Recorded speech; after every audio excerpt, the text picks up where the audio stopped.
primer lugar, sí que me gustaría hacer una breve presentación de los compañeros que me acompañan en esta mesa. A mi derecha tenemos a Pedro Cabrera, que como ya ha dicho Miguel, es director de gestión documental y archivo del Ayuntamiento de Tinajo. Anteriormente fue gerente de Cabrera Imagen SL durante los años 97-2005, en los que dirigió varios proyectos de digitalización de fondos, tanto fotográficos como documentales.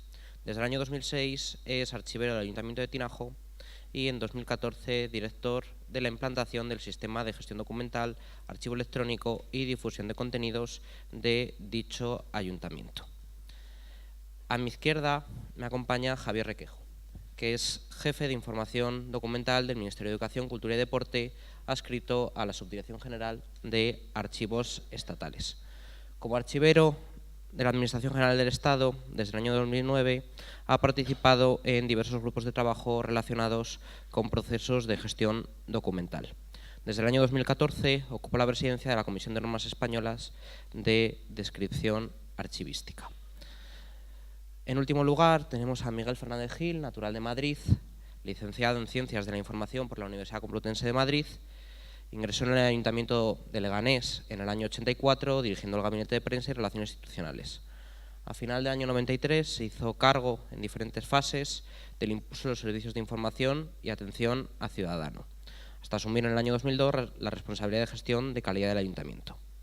En estos momentos, además de la dirección del Servicio de Atención al Ciudadano, es el responsable del portal de transparencia del Ayuntamiento y desde noviembre del pasado año de la implantación en el Ayuntamiento de los procesos de acceso a datos a través de los servicios de la plataforma de intermediación.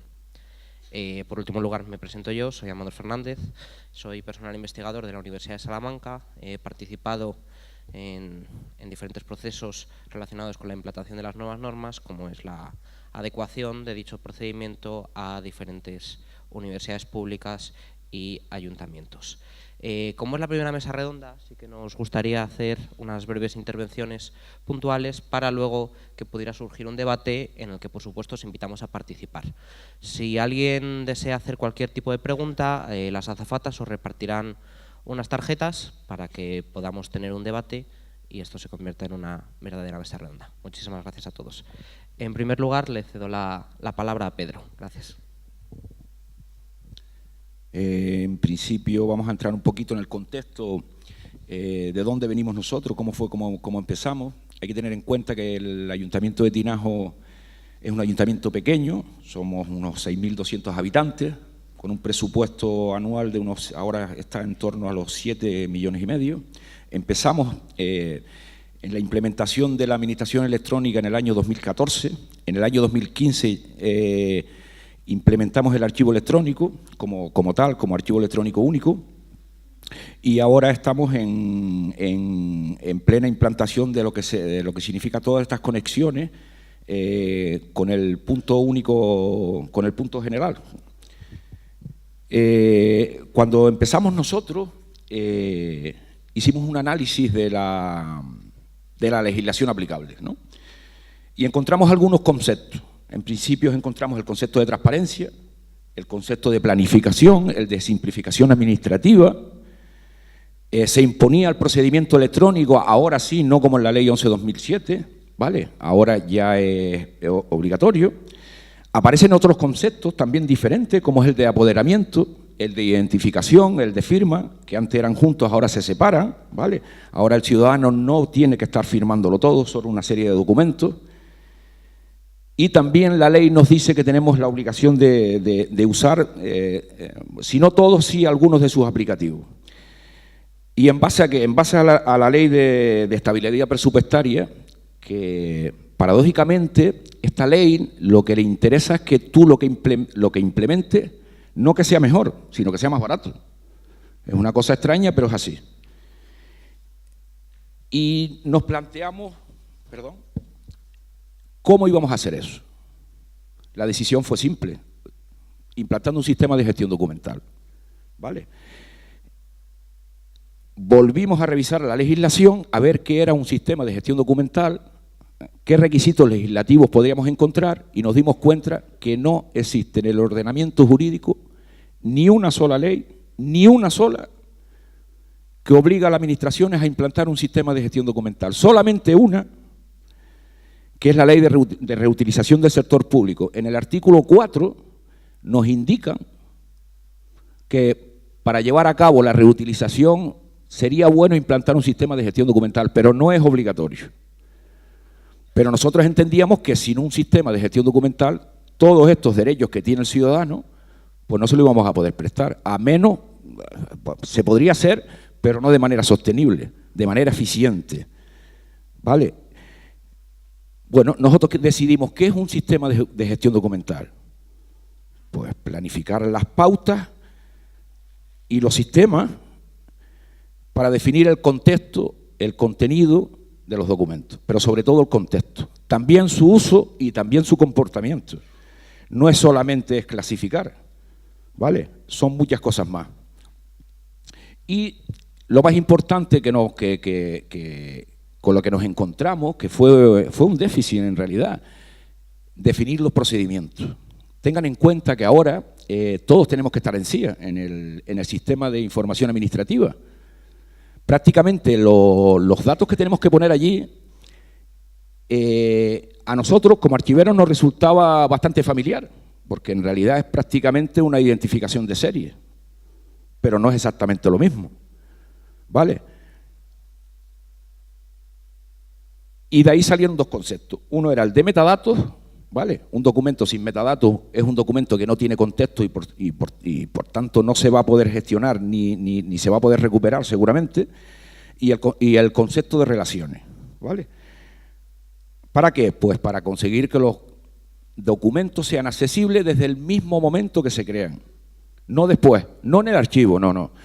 Nosotros llegamos a la conclusión, estudiando el artículo 17 de la Ley 39, el archivo electrónico único, a nosotros no nos interesa ese archivo.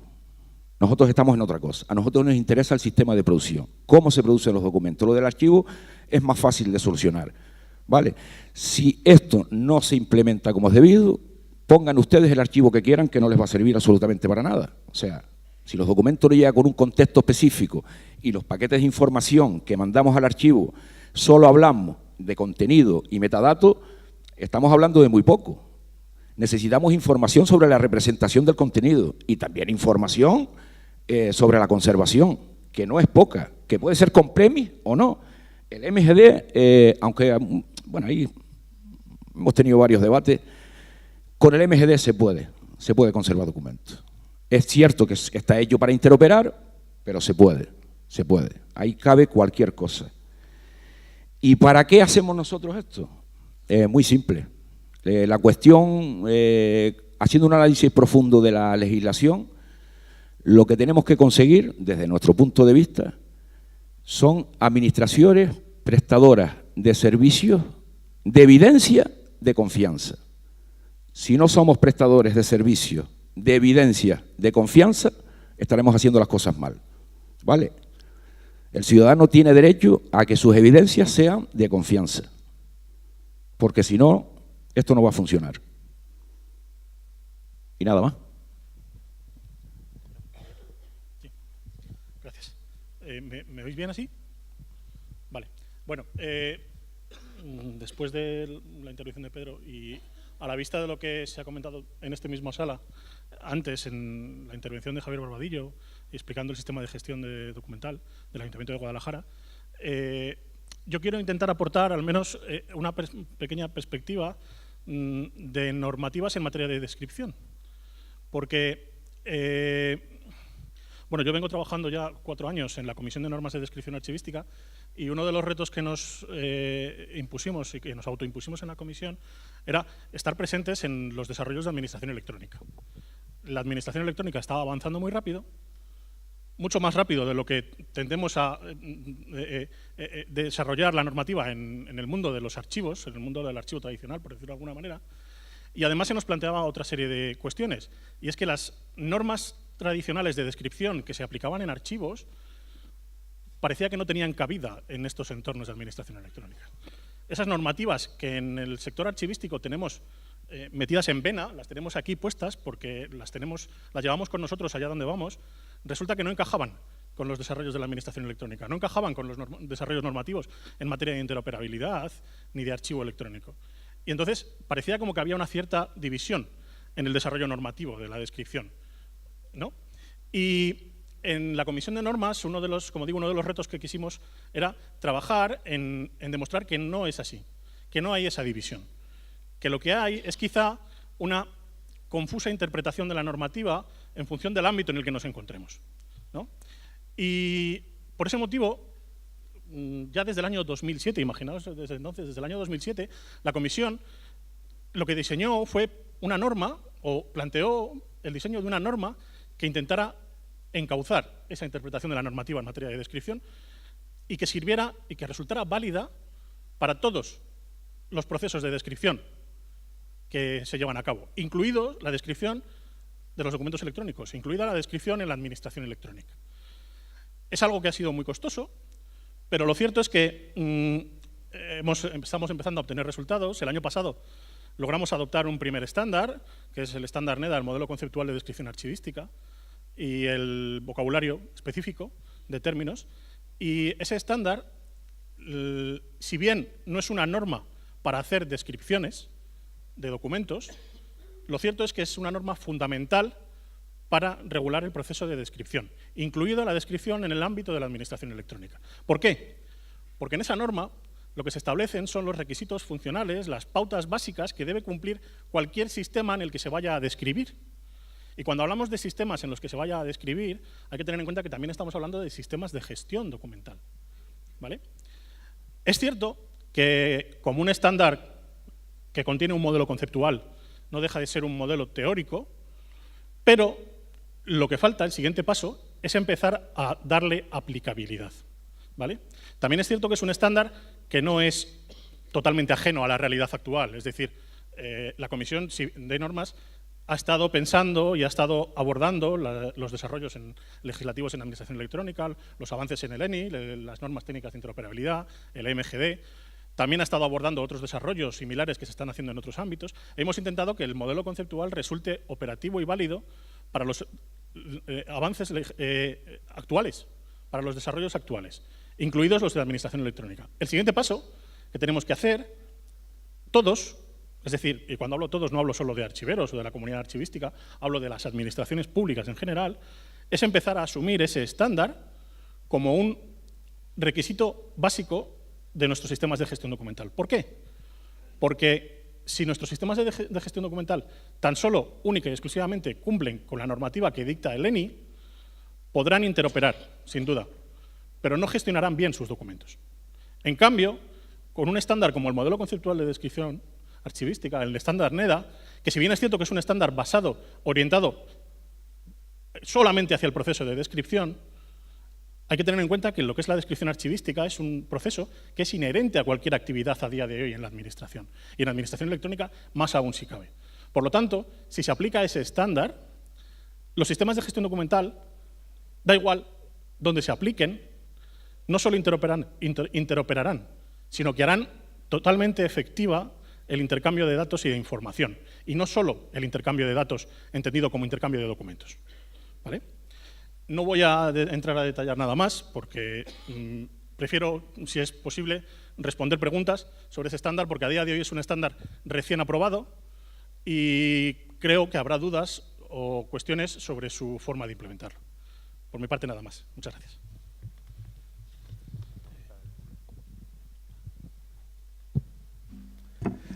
Buenos días. Muchas gracias por su atención. Voy a tratar de cumplir estrictamente también el horario que nos hemos planteado en la mesa y sí decirles que el enfoque que les voy a hacer va a ser más genérico, no se va a circunscribir a la actividad o a la experiencia del Ayuntamiento de Leganés, porque en este congreso nuestro compañero archivero Eugenio Villarreal hará una ponencia y una información mucho más amplia respecto a nuestra experiencia en ese sentido, sino que voy a tratar de hacer un enfoque más genérico a raíz de algunos aspectos que se están tratando en el grupo técnico de la Comisión de Modernización y Calidad de la Federación Española de Municipios en la que trabajo, en la que colaboro. Vamos a lanzar 3 ideas y una pregunta abierta y, si es posible, a continuación trataremos de escuchar cuál es su opinión o responder a ellas.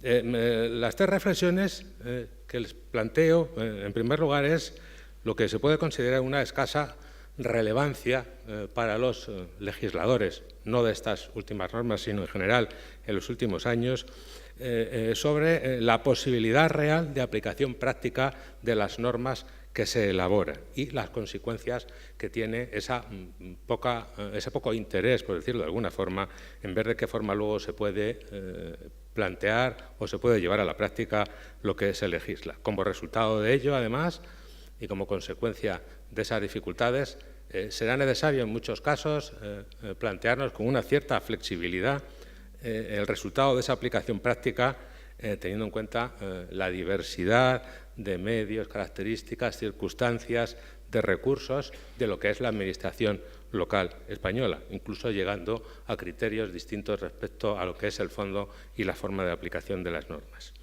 Y en tercer y último lugar, las graves consecuencias, bueno, más que graves, las importantes consecuencias que tiene para nuestros ayuntamientos la aplicación de estas nuevas normas, porque introducen la modificación de numerosos aspectos en la tramitación administrativa normal, provocan la creación de nuevas funciones dentro de departamentos ya existentes o la creación de nuevos en algunos casos, provocan la necesidad de rediseñar procedimientos y sistemas en los servicios de atención al ciudadano y también obligan a la concienciación en las oficinas y departamentos de gestión respecto a los nuevos paradigmas que ponen en marcha estas nuevas normas. Y al final una pregunta abierta, muy circunscrita ya sí al tema específico del Congreso, sobre lo que puede ser una elección entre lo que es ideal o posible.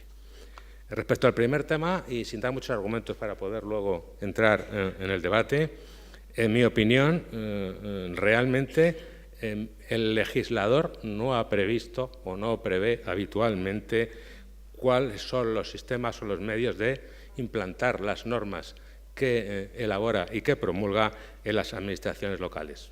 En el caso de estas últimas leyes, la 39 y la 40, que son las de más reciente aprobación, solo se puede ver alguna referencia superficial, a mi modo de entender, en la disposición adicional segunda de la Ley 39, que habla de la adhesión de las comunidades autónomas y entidades locales a plataformas y registros de la Administración General del Estado.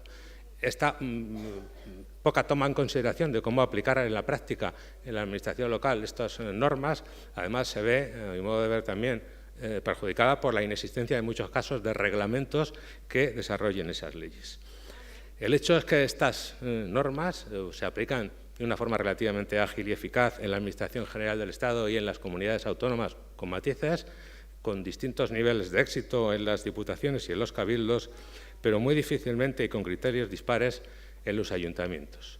Y no olvidemos que tenemos 8.100 ayuntamientos, de los cuales más del 70%, cerca de 5.000, tienen menos de 1.000 habitantes y más de 1.200 tienen menos de 100 vecinos. Por tanto, la dificultad de implantar estas normas y estos procedimientos en esas administraciones locales es evidentemente muy grande y nos puede llevar, en algunos casos, a producir frustraciones como en algún otro momento se han podido producir en el caso, por ejemplo, de la Ley 11/2007 de acceso electrónico a los servicios públicos, que en buena medida podemos decir que se incumplió sistemáticamente, y en otra ley, por ejemplo, la Ley 19/2013, la Ley de Transparencia, que todos coincidimos en la importancia que tiene y que en algunos ámbitos incluso se estima que se ha quedado corta y que, sin embargo, tiene determinados aspectos, como es el de la publicidad activa, que resultan dificilísimos de aplicar en estos pequeños ayuntamientos.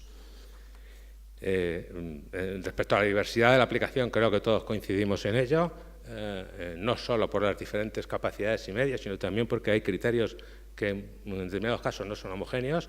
En este sentido, decir que la Comisión de Modernización de la FEN ha elaborado una encuesta que se está desarrollando en estos días, cuyos resultados todavía no son definitivos, pero que ya dejan entrever que hay un grado de aplicación muy diferente de estas normas en la práctica habitual de nuestros ayuntamientos y, sobre todo, como vengo repitiendo, que además en algunos casos hay criterios distintos respecto a su aplicación. Creo que sí será interesante en su momento, cuando conozcamos los datos de esta encuesta, difundirlos y hacerlos públicos.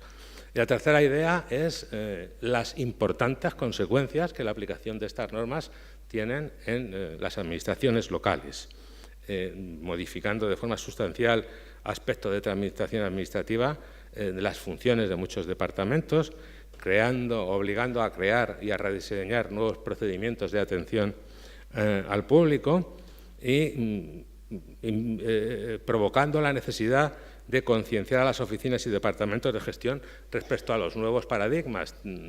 Estamos hablando de documento electrónico, de archivo electrónico, de digitalización. Estamos hablando de comunicación telemática entre administraciones. Estamos hablando de la necesidad de acceder a los datos que ceden otras organizaciones, a la imposibilidad de pedir la aportación de documentos a los ciudadanos.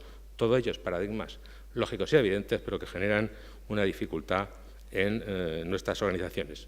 Básicamente, porque es el área además que más conozco, en las oficinas que anteriormente eran las oficinas de atención al ciudadano y que la Ley 39 define como oficinas para la asistencia en materia de registros, se han incluido una serie de funciones muy importantes para la puesta en práctica de estas normas que todos ustedes conocen, pero que suponen un aumento sustancial del tiempo que se tarda en la atención y suponen además hacer una carga de responsabilidades, como es la digitalización de los documentos que se presentan por registro, la adición de los metadatos que es necesario añadir a esos documentos, el dar la consideración de copia auténtica o de copia, la necesidad de tipificar los documentos y, en muchos casos, incluso hacer una clasificación para que aquellos procedimientos administrativos que no estén automatizados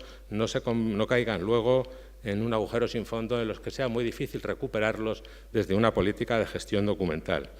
Eso, evidentemente, lleva a asumir nuevas funciones y un procedimiento que, en nuestro caso, y creo que es general, ha triplicado el tiempo en la atención al ciudadano. Estoy seguro que en esta última parte, por lo menos, coincidirán conmigo las responsables del Servicio de Atención al Ciudadano que están por aquí, que son todas mujeres muy eficaces y responsables, y que no les digo que levanten el brazo por si a alguno de ustedes se les ocurre ficharla para sus administraciones. En general, en definitiva, los esfuerzos que se están haciendo y que muchos de ellos van ustedes a ver recogidos en este congreso son titánicos, pero no suponen mirar solo la mancha de la solapa, como decía nuestro primer interviniente, si reconocemos que a la hora de la verdad, y en este momento hay decenas, por no decir centenares de ayuntamientos en nuestro país que todavía no digitalizan los documentos que se presentan por registro de entrada, que no practican las notificaciones electrónicas, que no tienen registros interoperables, que no tienen definidas ni aprobadas sus políticas de gestión documental, que tienen dificultades para acceder a los datos de otras administraciones y que sigue existiendo de forma masiva la tramitación en papel. Además, aunque se han aportado muchas herramientas y muy útiles, pues también hay que decir que se producen colapsos o inestabilidad en aplicaciones como Orbe, el punto de acceso general, en las redes de comunicaciones como en la red SARA, o, más allá de esto, en casos puntuales, muchos municipios en zonas rurales que todavía no tienen un acceso digno a Internet y, por lo tanto, les resulta muy difícil esta implantación de estas normas. En definitiva, y para finalizar, entiendo que se echa en falta un liderazgo firme en la definición y puesta en marcha de medidas que permitan la aplicación práctica de estas normas en la administración local y que deben ser un elemento a tener en cuenta desde este momento y, sobre todo, en las futuras elaboraciones normativas.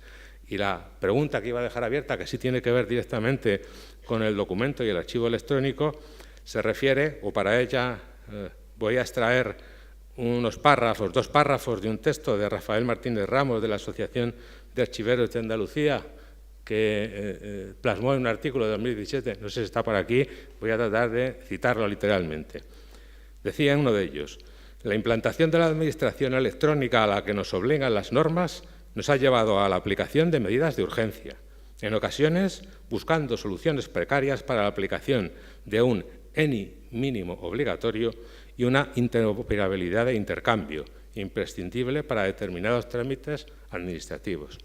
Frente a esto, lo que habría que buscar es la interoperabilidad sistemática y plena entre distintas administraciones y sistemas a lo largo del tiempo, la aplicación y desarrollo de auténticas políticas de gestión de documentos surgidas de la colaboración y el diálogo multidisciplinar entre archiveros, técnicos administrativos e informáticos, que permita, además, la más pronta operatividad del archivo electrónico único. Todo esto expresa una posible contradicción que hay que resolver. Evidentemente, planificar desde el principio y abordar el proceso de una forma global parece lo ideal, pero añadiéndole la interrogativa a la frase atribuida a Voltaire, lo mejor es enemigo de lo bueno. La quimera de la perfección puede conducir a malograr algo que podría hacerse bien razonablemente. Es una pregunta que dejo a todos ustedes, que seguramente tendrán una respuesta mucho mejor de la que yo podría dar. Sin más, lo dejo para el coloquio. Bien, muchas gracias, Miguel. Por último, bueno, algunas ideas de las que ya yo tenía pensadas exponer aquí la han expuesto mis compañeros de mesa, pero bueno, yo creo que a nadie le voy a descubrir la pólvora si hablamos de las leyes 39 y 40. Puede que todavía algunas administraciones no hayan llegado al final cuando dice que el archivo electrónico único en octubre de 2018 tiene que estar operativo, porque todavía, bueno, hablamos de documento electrónico, hablamos de muchos preceptos a lo largo de la ley, pero lo fundamental, o sea, las bases para la gestión documental, que son las nuevas herramientas que dispone estas normas, no están implementadas. Normas, tenemos dos. ¿Dónde quedará la ley de 1992, la 3092? Bueno, con dicha ley se empezaron a dar los primeros pasos en relación con la administración electrónica. No hablamos ya de la ley del 2007, sino que estamos hablando de la ley de 1992. ¿A la agencia tributaria se le escapa algún dato? No. Cuando pedimos el borrador hacemos la declaración. ¿Y estos intereses del banco? El juego de toallas que me regalaron en marzo. Aquí está, tributando. Compramos el coche, los intereses. Pides el borrador, no te aparece algo, pides cita con la agencia tributaria porque tienen que comprobar algo. Toda esa interconexión de datos realizada se lleva realizando desde el año 92, lo que consigue que la agencia tributaria y otras administraciones, como puede ser la Seguridad Social, funcionen a diferentes velocidades, ya lo ha dicho Miguel. En España tenemos muchas administraciones, pero cada una trabaja a una velocidad distinta.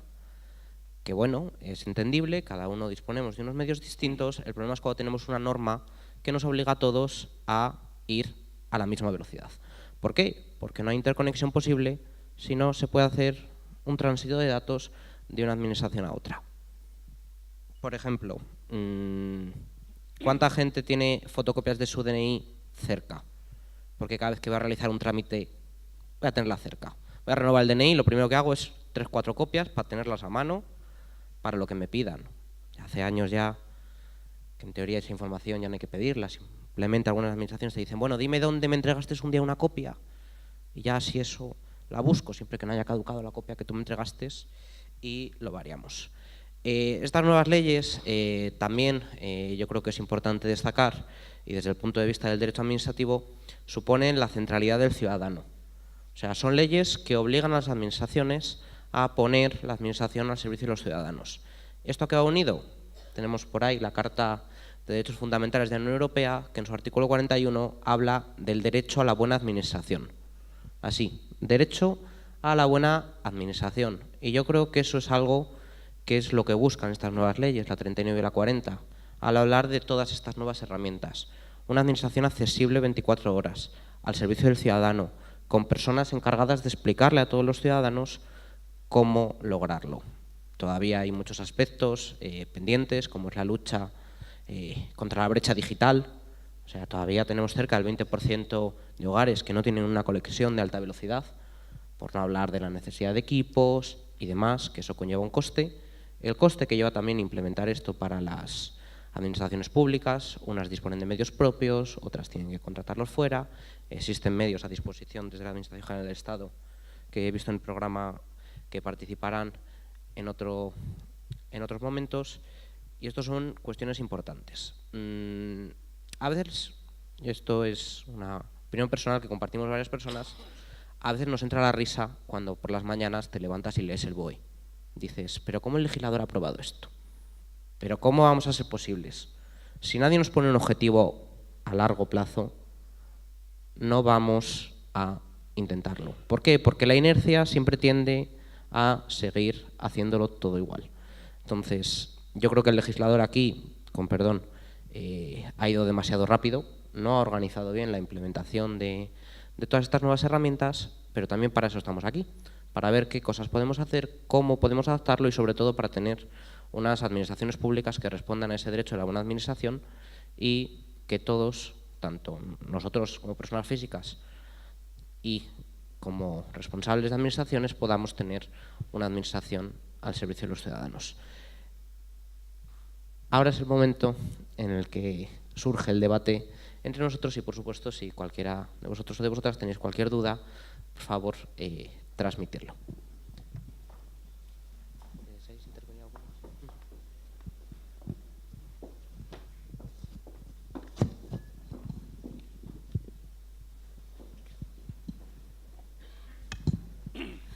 Buenas tardes, soy Rosario López, en representación de SEDIC, y me gustaría preguntarle a Javier Requejo, por favor, ya que ha hablado de lo que es la descripción en archivos, como modelo, como lo que es la descripción multientidad, que creo que se recoge en el modelo conceptual de la SNEDA, como cuarto escenario de la descripción y como descripción más avanzada dentro de los escenarios anteriores. Me gustaría saber cuál es la relación y cuál es el alcance con el modelo RIC del Recording Contest de lo que es una norma internacional. Muchas gracias. Sí, bueno, no he querido tampoco entrar a hacer demasiadas especificaciones sobre las normas, puesto que al fin y al cabo no dejan de ser normas técnicas. Y quería dar espacio al resto de compañeros, pero sí. Para empezar, el estándar NEDA, el modelo conceptual de descripción archivística, es un estándar ya vigente a día de hoy, que es cierto que propone como un escenario óptimo la descripción de múltiples entidades. Para poder gestionar adecuadamente documentos, no solo es necesario describir documentos, es necesario describir otra serie de entidades porque además se utilizan en la gestión documental. Se utilizan en las funciones, los procedimientos, la descripción de agentes, etc. Entonces, dentro de ese estándar, lo que definimos es posible muchos escenarios y el más adecuado es la descripción de múltiples entidades. Tener sistemas donde se puedan gestionar múltiples entidades o tener entornos donde se puedan gestionar múltiples entidades. Ese escenario, que es el escenario multientidad, que a pesar de que pueda parecer que es el escenario último, en realidad tampoco es así, porque ya desde el año 2000 las normas internacionales estaban ya defendiendo ese escenario de múltiples entidades. Pero bueno, sí que es cierto que a día de hoy ya se defiende como el más adecuado, el idóneo. Está presente en el estándar español y al mismo tiempo, de forma paralela, desde el año 2012 se está desarrollando otro estándar internacional, que es el RIC, o sea, se conoce como RIC, son las siglas de Records in Context, que también va orientado a implementar un modelo de descripción multientidad. ¿Qué ocurre? Que por ahora el estándar RIC se encuentra en una fase muy temprana. En una fase, es más, no es estándar todavía, es un borrador. Es un borrador que se presentó en septiembre del 2016. En el anterior Congreso Internacional de Archivos, que se celebró en México, se hizo otra presentación del cambio que ha sufrido ese borrador y se ha anunciado que está previsto que ese estándar se adopte oficialmente para el año 2020. Entonces, simplemente es cierto que hay un estándar, que se está haciendo un desarrollo normativo internacional similar al estándar NEDA.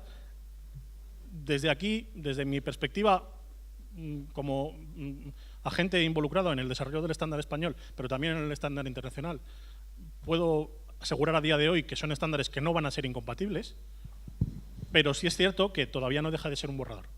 En cambio, el estándar español ya está, ya funciona. No voy a entrar a detallar mucho más porque, como digo, son normas excesivamente técnicas. Pero si acaso alguien está esperando a no aplicar el estándar NEDA porque va a surgir el RIC, mejor que no lo haga así, porque falta mucho. Y de aquí a 2020 queda mucho recorrido. Así que es mejor que vayan aplicando el estándar español.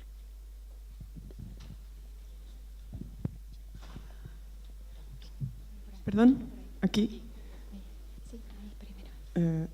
Aquí al fondo. Sí, perdón, es que no... Sí, aquí. Tenía una pregunta porque han mencionado distintas velocidades, han mencionado que el legislador ha ido a veces demasiado rápido. Sin embargo, las nuevas tecnologías, su avance no espera a nadie.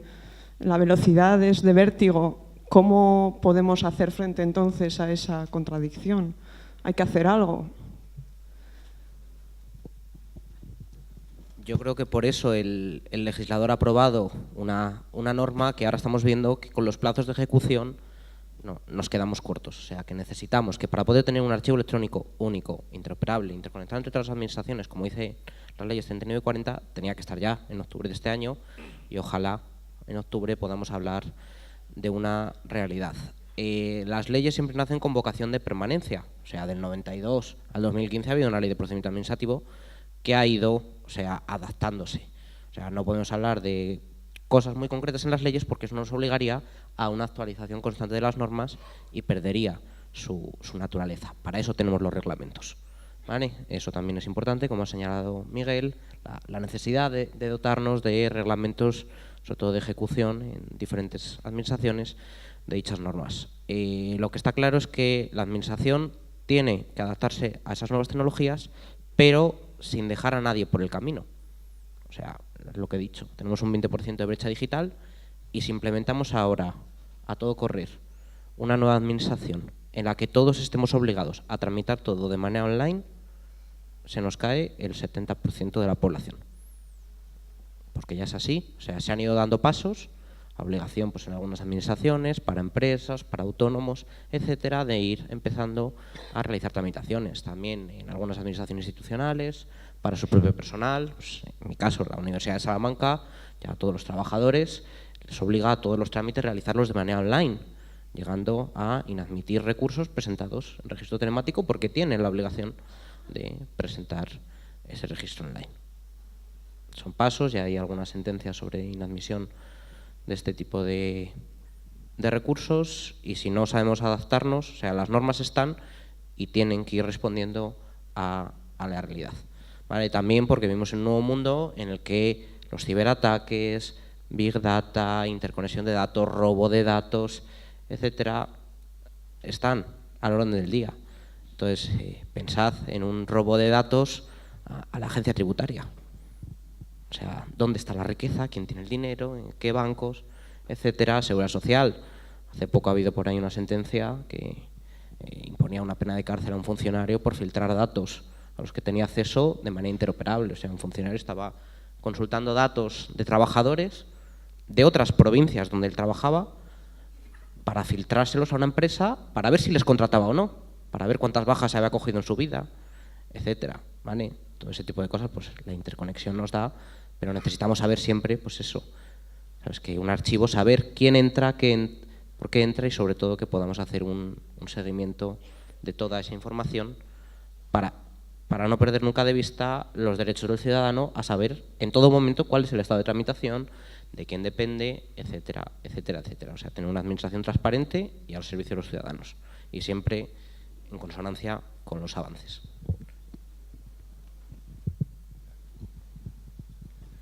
Sí, buenos días. Yo quisiera plantear una cuestión que muchos consideran que es una cuestión menor, pero para mí sí es pertinente por lo que puede suponer en el futuro y ya en el presente de colisión entre administraciones en el momento del intercambio de expedientes. Como todos sabemos, la 39 establece ya definitivamente el procedimiento electrónico y establece que todos los documentos deben de ser electrónicos en su origen y con sus metadatos asociados. Y sin embargo siguen manteniendo un arcaísmo que viene, en el caso de la Administración Local del ROF, que es el foliado de los expedientes.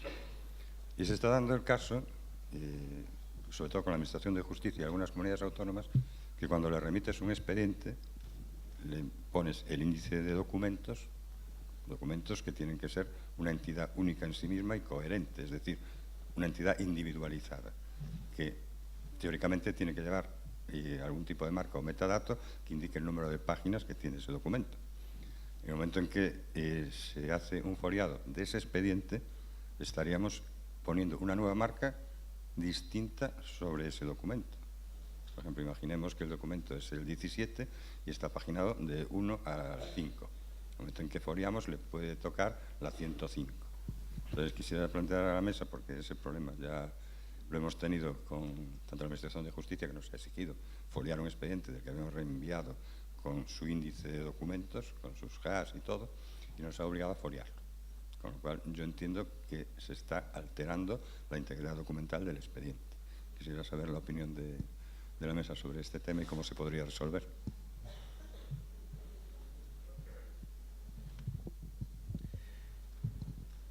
Bueno, desde mi punto de vista, ¿no? Yo tampoco voy a entrar mucho en cuestiones jurídicas. Sí es cierto que el término lleva confusión cuando se habla de foliado, porque es que no se realiza ningún foliado.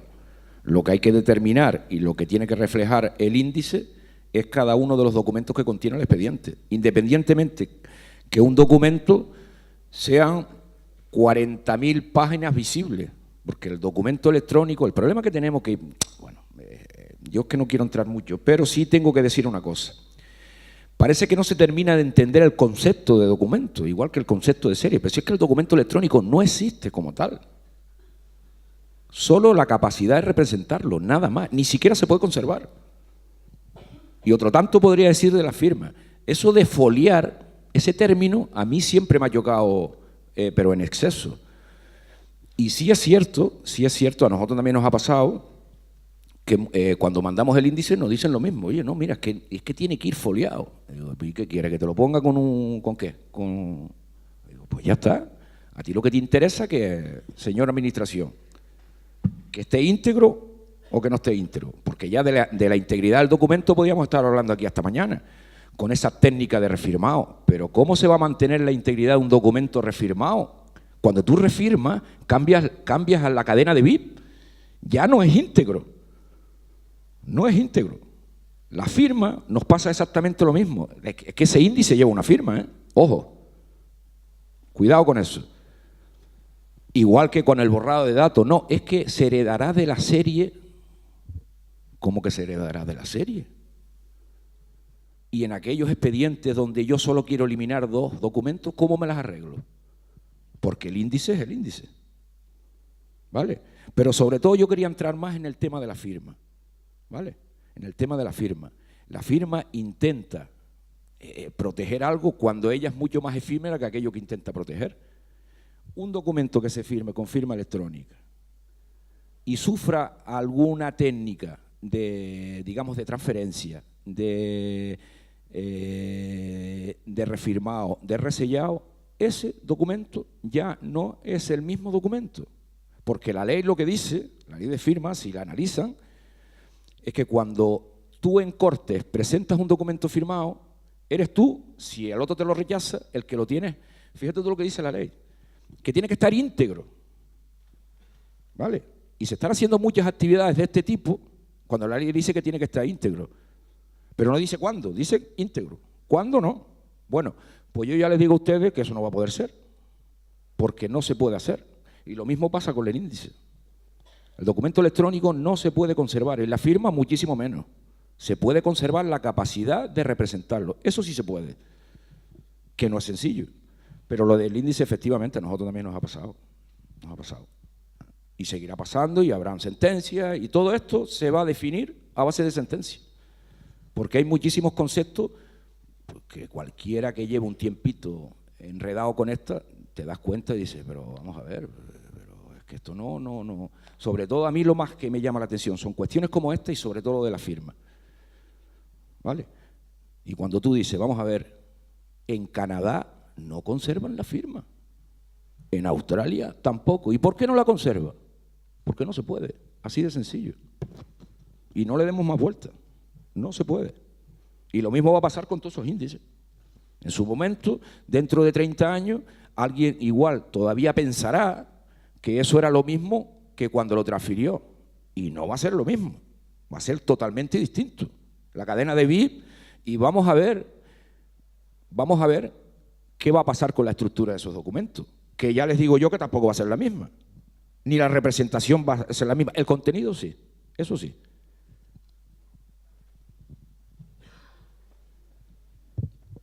Bien, como ya me está indicando Miguel, muy amablemente, para continuar con el programa en hora, debo despedir esta mesa. Agradecer a los compañeros de mesa la participación, las intervenciones y, por supuesto, quedamos a disposición tanto en los cafés como en la comida de trabajo que tenemos posteriormente del auditorio para cualquier duda o consulta que deseen plantearnos. Muchas gracias a todos.